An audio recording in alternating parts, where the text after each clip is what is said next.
Welcome to Infinitely Irrational, where we discuss the real, eccentric, and complex history of mathematics. Brought to you by Mathematical Expressions. I'm your host, Natalie, the resident math nerd. And I'm Kay, your researcher of weird things. In this episode, we'll answer the following questions. How do you get your friends to cook all your meals? How can you get that free hospital room upgrade you're looking for? What do either of these things have to do with math? Let's find out. So we're going to continue our story about Paul Erdös, and we're going to start talking a little bit about how he spent his time, his possessions, etc. One of the things that I loved reading about was that he did formally lecture and teach. He was a teacher. Okay, so he was an absent-minded professor. He was. But he also, remember how much he loved math, and we talked about how he collaborated with, wrote all these papers. Sure. So he had an assistant who could take over at any moment in case he had the urge to suddenly leave and go do math with someone, a mathematician. I'm sorry, he had an assistant who could... I want that. He could go, my people need me, and run away. I imagine him in a cape. A silk cape has to be, obviously. I just see this as, this just needs to be a show.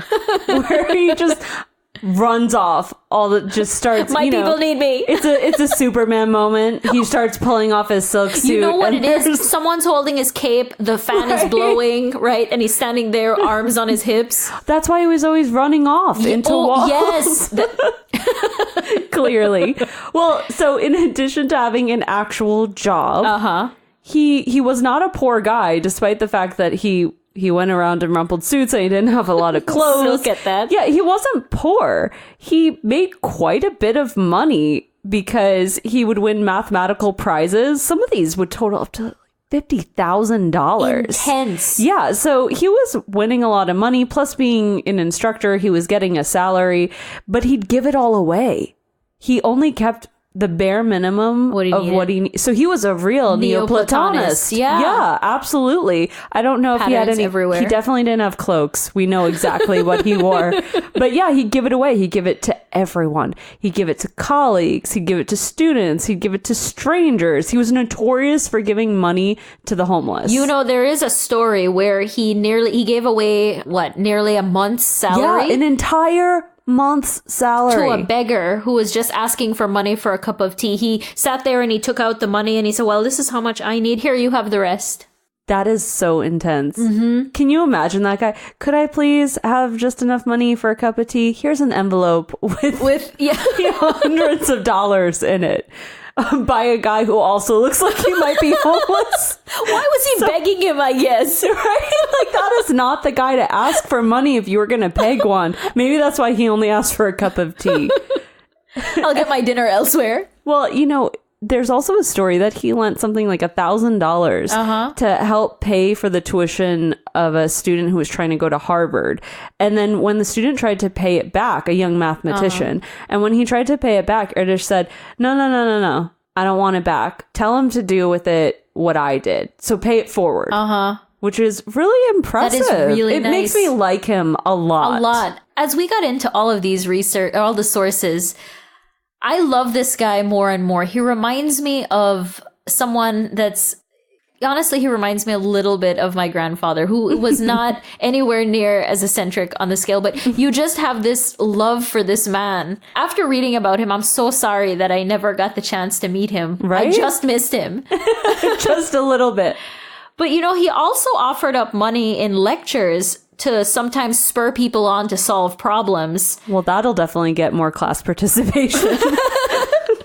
The amount of money that he offered depended on how hard he thought the problems were. Fair. And so there was one time that I was reading, he offered, I think it was like $25 for some problem. And he's like, this will take him a minute. But before he could even finish writing it, they had solved it in a different way. And he was like, oh man, I should have thought of that. It was so obvious. Yeah. It was trying to be a teachable moment and it wasn't. It just fail. In addition, he also offered cash prizes on problems he couldn't solve. And somebody actually asked him, because he kept offering all this money, what if people solved every single problem that you presented. Yeah. Could you pay it all? Right. And he said, well, no, it's like a run on the bank. First of all, it would never happen. But second of all, no. Of course not. It's an investment in the future. Yeah, actually, his largest cash prize was $10,000. But he said, look, it's this hopeless. Good for him, you know? Yeah, it's this hopeless prize. It's a hopeless problem in number theory. He said, I don't think I'm ever going to have to pay it out. But you know what? I should probably leave some money in my will just in case. Which, again, right? You throw something out there. You're like, shoot for the moon. Here's a carrot on a stick. I'm never going to have to pay that out. But he still thought, no, I better leave some money just in case someone does. And you want to hear something really, really nice? Please. Now that he's passed on, a couple that he was friends with, as well as a Dallas banker, they've offered to pay the prizes himself to continue this. Oh, Isn't that nice? That is really nice. So in that way, he's inspiring all these young people to continue on pursuing mathematics the way he did. Yeah. Which is really, I like that. I think that's really neat. You know, and just like money, because he really didn't care about it, right? He really had very little interest in anything that wasn't math. In fact, he said that if he could no longer do math, he would have to commit suicide. That is really... Because remember his language, right? Right. You know what I'm thinking now? So he didn't really care about money, right? He used these as prizes. Right. What wasn't our argument with Hypatia? In fact, I think it was your argument with Hypatia that she needed that money, right? To educate the masses. Stop trying to. She is a ninja spy. This is just more evidence to your point that yes, she needed that money to inspire more people. That's clearly what he was doing. That's how he chose to use it. Regardless, you know, we said it before. He kind of is a Neoplatist in a way. He really didn't hold on to his possessions, which also would have made him a prime candidate for our Pythagorean Brotherhood. But was he silent though? He was not. He was definitely not silent. Wait, there is a story about him being silent that we'll talk about later. Yes, a little bit later. Yeah. So okay, good. He is Pythagoras of this century. Got it. All he really cared about possession-wise were his notebooks. I think he had something like 10 different notebooks by the end of his life, and he would just carry them around and fill them with mathematical proofs. And he took them everywhere. He even took them. So he had a friend who had twins, and they were having a bat mitzvah. And he was invited. And he shows up looking, you know, like he did. And he has a tattered notebook, and he's just standing around doing math. And apparently his friend's mother-in-law tried to throw him out because she thought he was a homeless guy. Who is this vagrant and why is he here? Get him out. And then meanwhile, she's throwing out like one of the great minds of the ages. And I think he gave like a really good gift or something. Yeah, he brought a present and everything. He really liked children. Epsilons. So epsilons, correct. And so this boss tried to throw him out. You know, this isn't the only instance of, although he liked children, right? And yes, he called women bosses, but it's not that he didn't like women. He just, I imagine it had something to do with probably a lot of his mathematician friends at the time were males. So I imagine that they got called away to do different things with the family, unlike him. And so that was probably a quick label for them, for the women that were bossing their husbands around. But he personally, he didn't marry, he didn't have children, he didn't have hobbies, he didn't even have a home, he didn't have pets. Nothing. Yeah, because you said the story that I think we talked about in the last episode, he would say, is this fascist dog, you know? Right, he wasn't a fan of the animals. Right, but what was funny I read was that when he went to his friend's house, he would call the dog the fascist dog. But then he would always be happy. He was like, oh, I see I'm remembered. That, you know, that the dog liked him. So it's funny. But he said television is something the Russians invented to destroy American education. That is true. He did. Not that that's true, but he did say that. He believed it. You know, I mean, really, pretty much anything that drew people's attention away from math math he was not fond of. So not art or books. I think he read one book once, and it was on the idea of multiple realities, and it was because it was based in mathematics. Neat. And yeah, he just had no other interests other than his math. He had his suitcase, his radio, and his math. Other than math, he was really kind of lost. Remember, his mom kind of coddled him, so he didn't do a lot for himself. He was pretty much a babe in the woods when it came to anything outside of math, even with the basics. Yes, he never learned to cook. Nope. Never learned to boil his own water. Yeah, I mean, I can't cook, but he took it to an extreme. He could make cereal, and that's about it. I actually make the same joke because I can't you can cook. make cereal. But he was serious. He didn't butter his own bread until he was 21. And the reason that he did it was because he was at dinner somewhere with a large group of people. And he was ashamed to admit that he couldn't butter his own bread. So he said, well, I'll try it. I'm not going to say anything. I'll just give it a try. And then he was shocked to see how easy it was to butter his own bread. I wouldn't be surprised, though, if after that time he never did it again. Well, why would you if someone else is going to do it for you? Yeah, we'll find a lot of instances in a bit about things he could have done for himself, but he just kind of chose not to. Actually, for example, I know there was one story. There was one mathematician he became very good friends with. I think his last name was Graham. And Graham knew he liked grapefruit. So what he would do is he would keep the fridge stocked with grapefruit for him. When he knew it was coming. Yeah. Because he would show up randomly. And so he would keep grapefruit in the kitchen for him in the fridge. And so rather than getting up in the morning and getting himself a grapefruit and cutting it up himself, Erdös would go and wake this guy up and say, hey, so is there grapefruit? And he'd be like, yeah, it's in the fridge. Go look in the fridge and go get it. So he'd go and get it. And then just to kind of be a troll, he knew better, but he would take a butter knife and try and cut the grapefruit up with it. And I mean, come on, if you've not ever gonna tried work. to cut a grapefruit, yes, there's no way. Any citrus. Right, there's no way a butter knife is going to make it through. So he's stabbing this thing and squishing it, and there's juice going everywhere. And he would do this until his friend would just give up and say, give it to me, and cut it up for him. I wonder how many friends I could go to their house. Like if I went to your house and I love Topo Chico, I go over there and you are nice and you have Topo Chico for me. That's true. I do get it for you. And so if it was something like if I was trying to open Topo Chico with, I don't know what, with a butter knife, let's hammer. Say. It's a glass bottle. I would definitely make you cease and desist.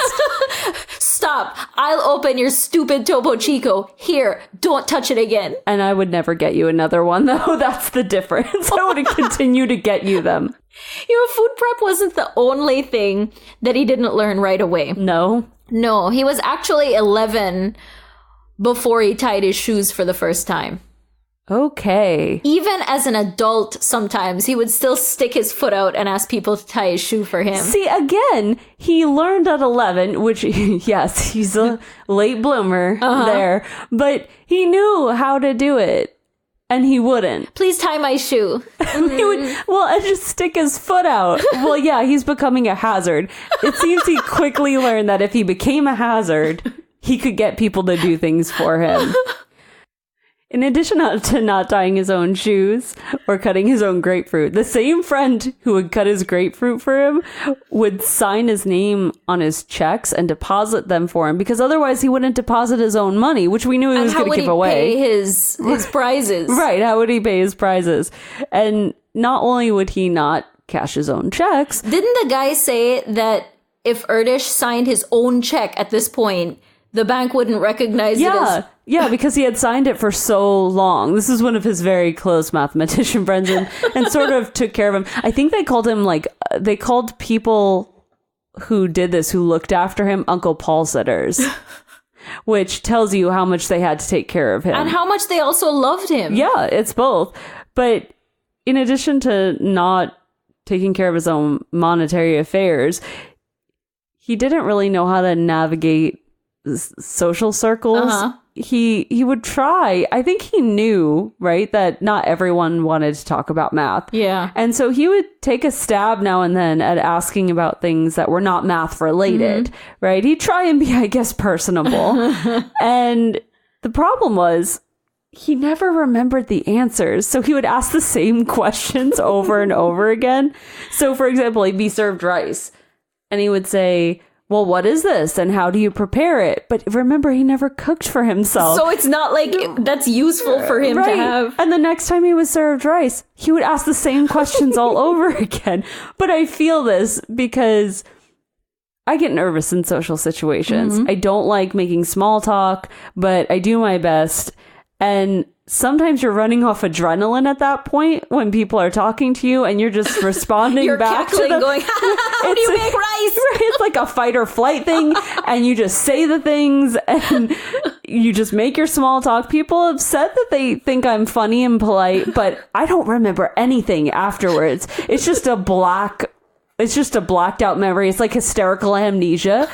And so for all I know, I do this. I meet someone again and I ask them the same questions because I'm just having a blackout moment and I'm just trying to get through it. How polite she is. But why is she asking me the same things? Maybe I should clarify further. And that's when you come in with, also, did you know there is a proof between... There's a prime number between n and 2n. Mic drop. While we look for some more questions to ask so that we don't seem awkward in conversations, let's take a quick break. So many mathematicians, so little time. How will you decide which one you'll collaborate with next? Find your +1 tonight with Adder. We've got an infinite number of real, talented mathematicians all looking to solve your proof tonight. Quickly and easily glance over each mathematician's areas of interest with our simple profiles. Like what you see? Swipe the plus to add them to your queue. Think they're an absolute zero? Swipe the minus sign to get rid of those trivial beings. Friday night's almost here. Whose doorstep will you show up on? Now let's talk about a couple other non-mathy things that he enjoyed. He loved the idea of driving. Not driving itself, but no, the idea. The idea of driving. I'm like that. I hate driving. But I see people driving in commercials, but those like 1960s commercials like where the they top. have and you the have a woman handkerchief has the correct that over is your hair. Yes. And it's sunny. She's got those cool shades on, right? I like the idea of driving also. So, but because of course he didn't take care of himself and the Uncle Paul sitters, they would drive him all over the place. So he would always, in the car with people, he would ask what street they were on, just to know. What street are we on? What street is this? Look at that. You know, now imagine you're driving. Are we going the right way? Yeah. And so he pestered one woman who was driving him so much, and she was a new driver.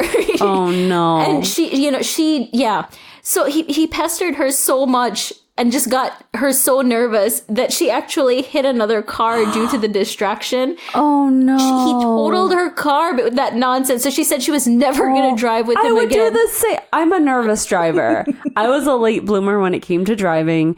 And it makes me very nervous to have anyone in the car with me because I feel like they're judging me. Oh, I feel the same way. So if someone was constantly, what road are we on? I don't know. The GPS says Watch the GPS right there. You can read it. Right.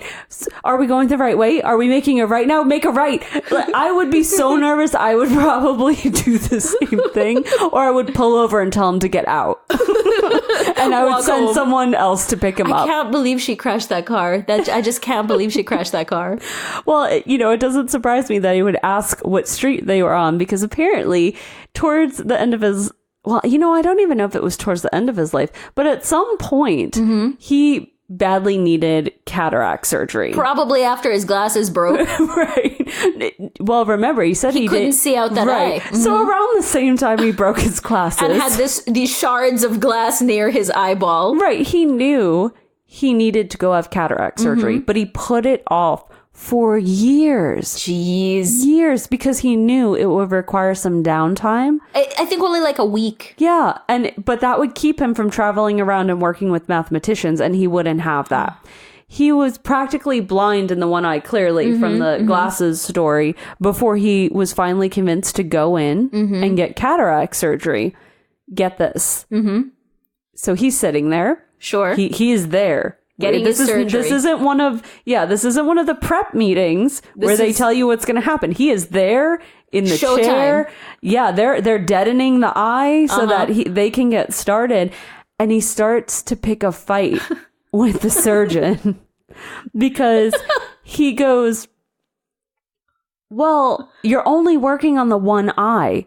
Why can't I read a mathematical journal with the other eye while you're working? And they're like, no, sir, you can't. We need you to just close your eyes and, or do whatever it is you're going to. He's like, no, I don't understand. You're only follow the logic. You're only doing one eye. Why? And he was so belligerent about it that they actually they panicked and they ended up calling the Memphis math department, which was close by to where he was getting the surgery. And they said, please connect us to the math department and please will you send over a mathematician to talk math with him, because he will not sit still for the surgery unless there's someone sitting there talking it out with him. How ridiculous is that? That's the best. When I got my LASIK surgery, I wish I had thought of this, because I was on the table or whatever it was, and they're getting ready to do this. I'm shaking because I'm so scared. I'm like, what if I never see again? I don't know. Like, all these thoughts were running. Also, the room was really cold. And so all they did was give me 2 stress balls, and they were like, here, just squeeze these. You got a stress ball? 2. I did not get anything. One for each hand. Someone also told me that when they got LASIK, they got a chill pill, essentially, to take. I did not get one. They told me when I went there and I told them I was nervous, they said, why didn't you tell us the first time we would have given you a prescription? That was never offered. Okay, I have to say, we're a lot of things, but calm. No. We're kind of high strung, I think, both of us in our ways. We are probably the prime candidates for a chill pill at any time. Not even necessarily during surgery. They got mad at me because I didn't tell them that I was going to be nervous. Well, I feel you. Either way, I would have liked to have someone talking to me so I wasn't focused on, what they were doing to my eyes while I was awake. Yeah. Another time, he was in the hospital for a heart attack. And they had to move him to a bigger room because he was holding 3 different conversations with 3 different groups of mathematicians. They have a limit on how many people can visit. You think once. He cared? Come on now. It's true. When the doctors came in, he sent them away because he said, I'm busy, I'm doing math, come back later. And they did. They're just, all right then, peace. I want whatever he has to just send people away, because at work, I could look busy. I could be writing something down, typing with the other hand, headphones on, someone in there clearly meeting with me, the conference button lit up on the phone, and someone's still knocking at my door, looking in the window, asking if they can come in. Could I just... Right? Just for 1 second. No. Again, like the plane, I don't want to talk to you right now. Well, I have to interject here because... my favorite story of his ill health, since we're going down that very morbid road. So apparently he was teaching. He was actually at his job. He did not have his superhero cape on. Right. His assistant wasn't running in to stand by him. So he's up at the blackboard. He's working some problem. And all of a sudden he passes out. Oh my gosh. Falls flat on the floor. I'm picturing in a giant auditorium. Boards everywhere. His pulse is low. His heartbeat's low. People are panicking. Oh my gosh. They're going, oh my gosh. Is he okay? What's wrong with him? Security's trying to calm people down and filter them out so that they can get a look at him. Yeah. And he goes, no. He comes to, and he has a mic on because it's a giant room. And he goes, no, tell them not to leave. I have 2 more problems left to tell them.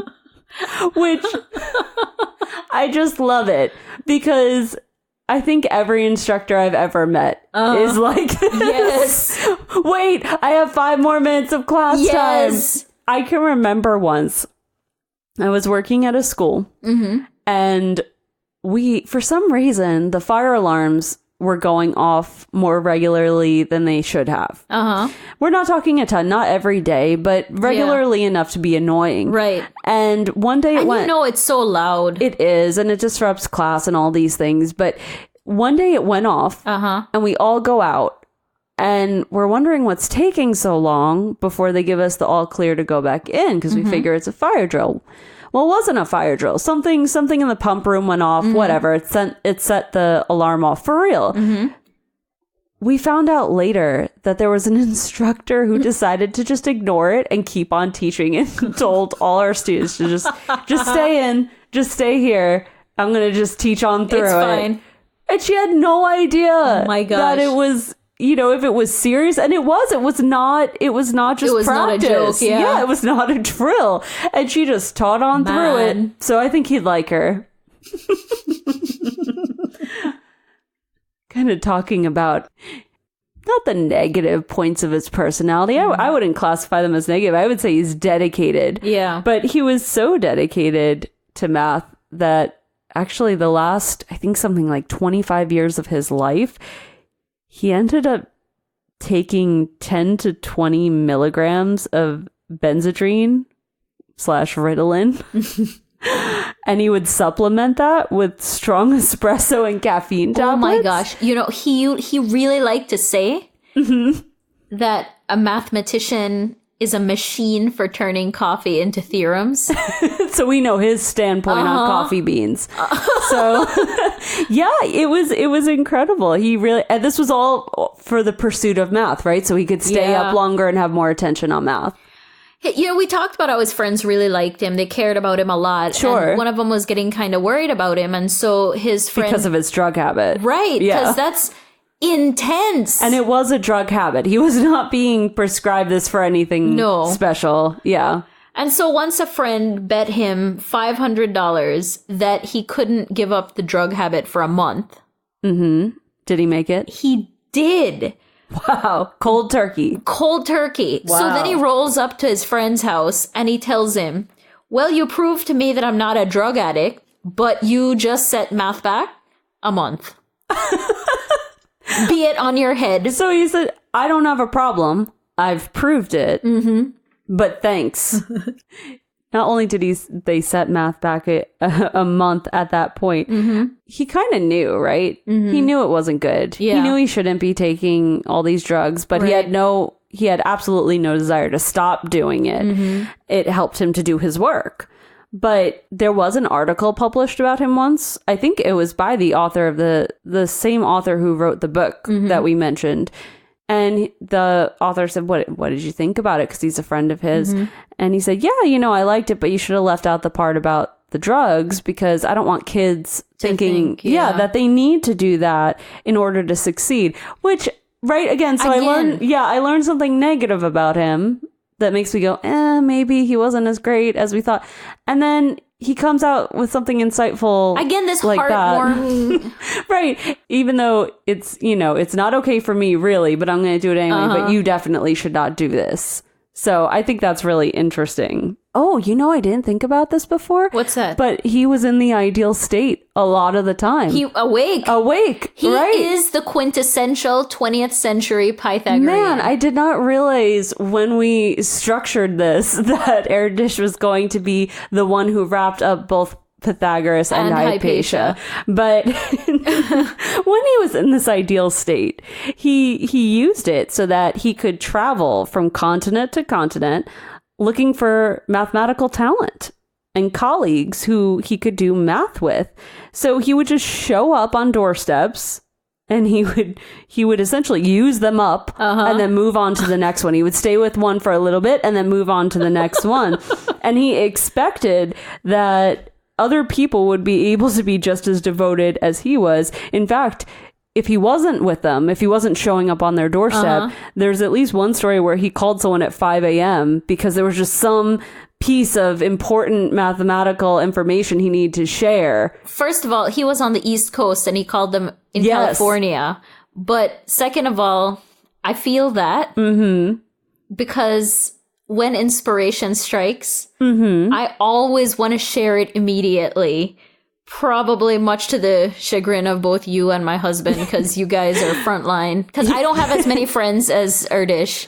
While I admit, if I leave my phone somewhere for a little bit, I'm guaranteed to have several texts from you that I haven't checked when I come memes. back. But I think he was a little bit more demanding than you were. Just a touch. I will endeavor not to aspire to be him. Okay, good. I'm glad. You know, in one interview, though, he talks about how another mathematician went to places like Indonesia and the Fire Land, right? Tierra del Fuego, right?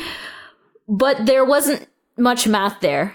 So he wasn't interested? So he wasn't interested. He rarely goes any place where there's no math. Like, first of all, the sass. But to label but he country says, as having no math. No math, how dare you? I guess it's not showing up in the Rick Steves book, right? It doesn't have its own math tab. Right. Oh, it'll have a scale. So you'll have little pluses for how mathematical your country is.